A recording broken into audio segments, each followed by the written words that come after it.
We're joined now by Geoff Schwartz. Geoff, thanks for sitting in last week. Appreciate you getting up early with us. All right, let's start here. You were an 8-year veteran of the NFL. You're also Jewish. Those things don't necessarily overlap very often. And so this puts you squarely in the center of this DeSean Jackson stupid Instagram statement that he made, which honestly I don't even really understand what he's trying to do. I don't understand. But when you're quoting Hitler in a positive way, should this kind of set off alarm bells? Maybe I shouldn't do this, particularly when it deals with quoting Hitler in a positive way involving anybody who is Jewish.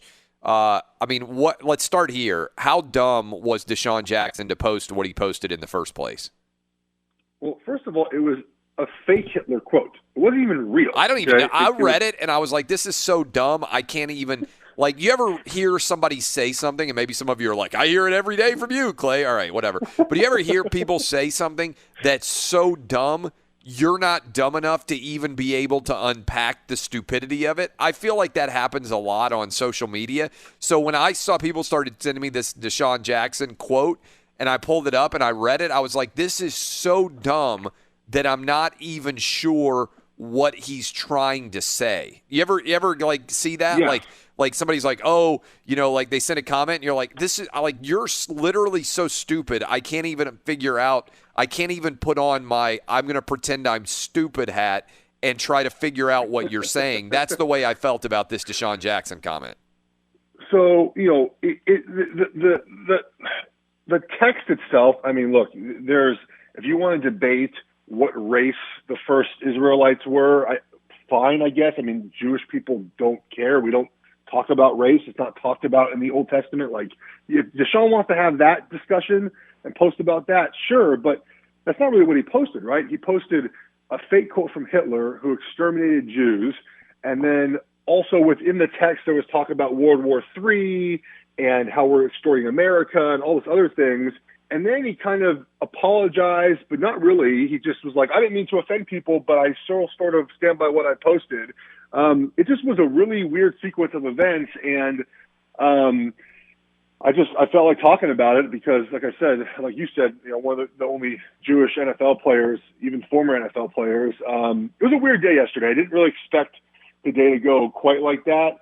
What kind of response did you get for your comments about DeSean's comments? I mean, pretty much overwhelming. I mean, look, the Jewish population is very small, and we have been attacked for thousands of years now. But I'm not looking for sympathy. Like, I don't think he should be cut or released. Yeah. I don't think that he should be, he should lose his job for this. I think it's an opportunity for him to learn and to grow. Like, I think that most Jewish people, most of them were like, yeah, that's what this is for. Like, he shouldn't lose his job for these comments, for what he posted on Instagram. So it was mostly positive. I mean, there were some people that, like I said, that got into the discussion about, how I was racist because I didn't believe the Jews were a certain race, which I never said. Like, I didn't say anything about that. Like I said, like, whatever, okay. Like, there's no talk about that in Judaism. So we're never told what race our first people were. Like, I never even thought about that until yesterday. Like, it never even crossed my mind because we don't talk about it. And so, otherwise, it was mostly positive. I mean, people were surprised, more didn't speak out, but I kind of had an easy answer for that. And I know you tweeted about it this morning and other people did yesterday. With Black Lives Matter, those are, that movement is near and dear to a lot of players, right? It hits home for them. Other players in the NFL, white players, they can easily see why it matters to their teammates. And it's easy for them, in my opinion, to just say, like, hey man, I'm with you, right? I support you. You're my teammate. I support your cause. There's no Jews in the NFL. There's like 3 of us. So like, there's not going to be a big rush to support 3 Jewish NFL players who probably aren't that offended by this. I mean, I'm not that offended by what DeSean did. So that's why there's not like a rushing of people in the NFL to condemn DeSean Jackson. And the sad part is, Clay, there are a lot of people that probably feel like DeSean Jackson about like Jews. Steven And Jackson, so, who came out and said, I don't know if you saw this, but I the former saw it. former NBA player who got all this attention for his relationship with George Floyd, and he comes out and he says, basically, I'm endorsing everything DeSean Jackson said. I mean, it's just the amount of idiocy. And you're right on some level that maybe the response in the NFL is different because there aren't that many Jewish players. But this is not a tough call, right? Like, there aren't that many Asian people in the NFL either. And if you come out and you say something that is blatantly racist against Asian people and like what DeSean Jackson said, to me, like, only speaking out when something directly influences you is an exact opposite of what everybody's saying about Black Lives Matter. They're like, oh, white people, your silence is complicity, right? Like, if you're not out there aggressively ripping racism, then your silence is complicity. Yet when it comes to what DeSean Jackson said about Jewish people, which is a flagrantly inappropriate and offensive and racist, however you want to classify it, anti-Semitic comment, they don't do the same thing. Yeah, right. The hypocrisy of athletes who are like, oh, you've got to confront, racism and anti-Semitism and hate everywhere you see it. And then if it doesn't directly impact them, they shut up. Like Drew Brees says his opinion about the national anthem, and it feels like the entire NFL stands up and rips him. I haven't seen a single current NFL player rip DeSean Jackson for what he said. Right. I mean, I think there's different levels to this, right? The reason why Drew Brees, in my opinion, was ripped is not because he believes a certain thing about the anthem. It's more that he said it's disrespectful, and he had 4 years to basically kind of get his message right on this, and he just didn't do it. And so that I think bothered people more than just his. But there's nothing wrong with what Drew Brees said, right? Right. I want to make this clear. I agree with you there. But he could have easily said, Clay, the exact same thing he said, but then said, I support my teammates. At some point in that thing, he could have said, I support my teammates who kneel, but here's why I stand for the anthem. No one would have told him anything. Like, no one would say anything to him. It would have been like, great job, Drew. You got your point out why you stand for the anthem, but you also just said, I support my teammates who kneel. Like, you could have just done that. Like, grown men put up videos of themselves crying because of what Drew Brees said. And the media, by and large, said, oh, it's so brave of you to put up a video of you crying because of somebody else's opinion. DeSean Jackson is – and look, Drew Brees' opinion I happen to agree with 100%, right? My personal opinion is the same as Drew Brees'. But if you disagree with me, whatever, it's the First Amendment. I'm not going to get on a camera and cry because somebody has a different opinion than me. We praised collectively – and I just haven't seen, like Malcolm Jenkins is like, oh, it's important to stand up. Like, I haven't seen him say a word. But I do think that there are people that do agree with what DeSean Jackson said. His general principle of the first Israelites were black, and people are very passionate about that. I've seen that in my responses, and so I think people do kind of agree with DeSean Jackson and some of the principles that he said. So maybe that's why people haven't spoken out. But look, Jews have been easy targets for years, right? Thousands of years. And so eventually it just becomes something that is just not really discussed. I mean, I think people misunderstand what anti-Semitism is. I mean, my issue with what DeSean did yesterday is that he didn't even realize that was anti-Semitic. Like, he didn't even realize why that could be hurtful to Jews. And look, let's be honest.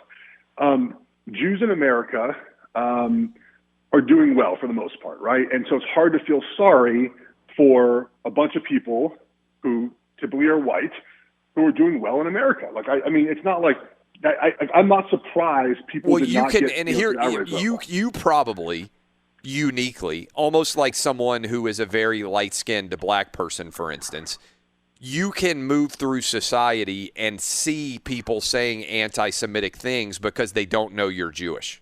Right, I'm sure in your life you have had that happen to you because you play in the NFL and people don't know you're Jewish, and like you hear somebody make a Jewish slur, and they have no clue you're Jewish.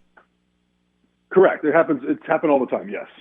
And like, I guess you get used to it, but it doesn't really, like, in the end though, I mean, the slur doesn't really affect my life. I mean, yeah. It's not, so that's why I think, look, I'm not upset people didn't really come out to defend Jews. I mean, like I said, I think there's plenty of reasons why they didn't, and they're kind of valid reasons in my opinion, but I understand why people, the hypocrisy of people getting really upset with Brees could be looked at as like, hey, where's the same energy with the DeSean Jackson comment? Like, I mean, the point is the Players Coalition to me, if you are going to argue that you're creating the Players Coalition to try to erase racism and make the world a better place, shouldn't the Players Coalition in the NFL condemn what DeSean Jackson said, even though DeSean Jackson is black and even though there aren't that many people who are Jewish in the NFL, there are still a lot of Jewish NFL fans. And if the Players Coalition truly cares about trying to make justice and the world a better place, shouldn't the precedent be the same no matter who the speaker is? Because if you reverse the races and spin it around here, and we had a Riley Cooper incident again, the Players Coalition would 100% condemn Riley Cooper for making a racist comment. Why wouldn't they do the same against DeSean Jackson? Yeah.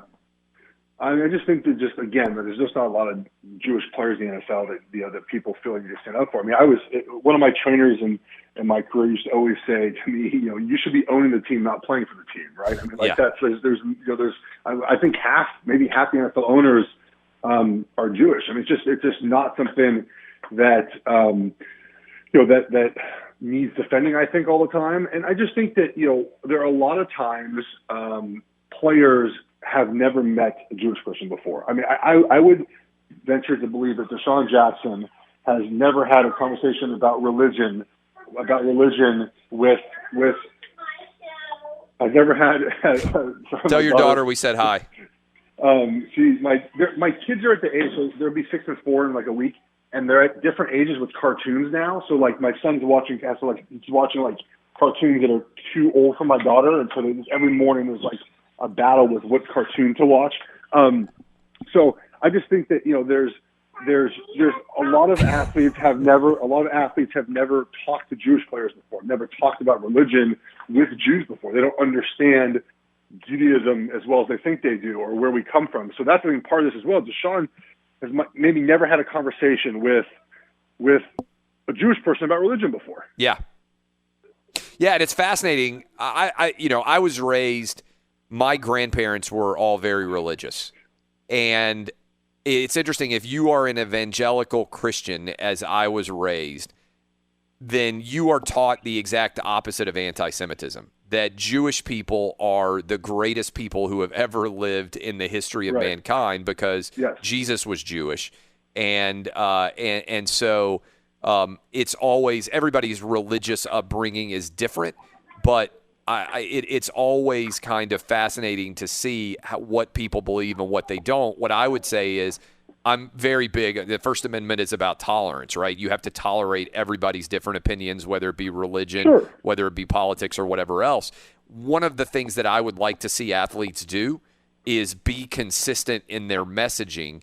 And to me, if you are going to rip to the high heavens everybody for a variety of different things like the NFL Players Coalition has done, you should be willing to turn that criticism in-house when one of your members says something inappropriate, even if he happens to be black and even if the target happens to be Jewish, because you know that if this was a white player who was saying something inappropriate about a black player, the Players Coalition would release a statement 10 seconds after it was made.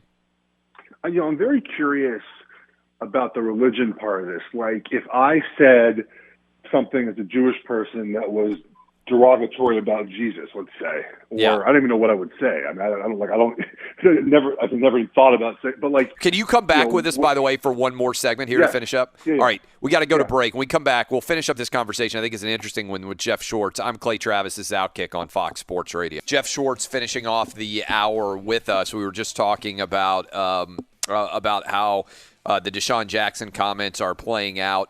What do you think happens here? Does the NFL, and the Eagles ultimately just give him a pass and we move on? Yeah, I mean, look, I think that cancel culture has gone extreme. I think there are some parts of it that I agree with, some I don't, just like everything in life.